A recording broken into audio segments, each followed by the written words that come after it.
一听到轻快的音乐，身体也就跟着动了起来。每一次志工的到访，养老院少不了笑声。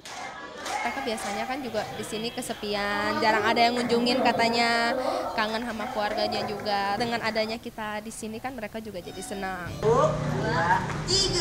养老院里的60多位长者早就把慈济志工当亲人，尤其是苏蜜妮，又是跳舞又是唱歌，她的开心每个人都感受得到。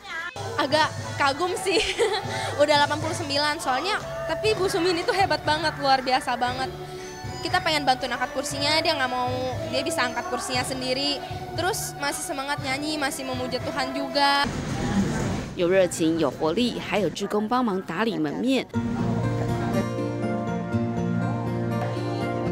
志工们陪伴老人家的用心，让大家更期待下次的见面。大爱新闻迪马斯罗吉印尼报道。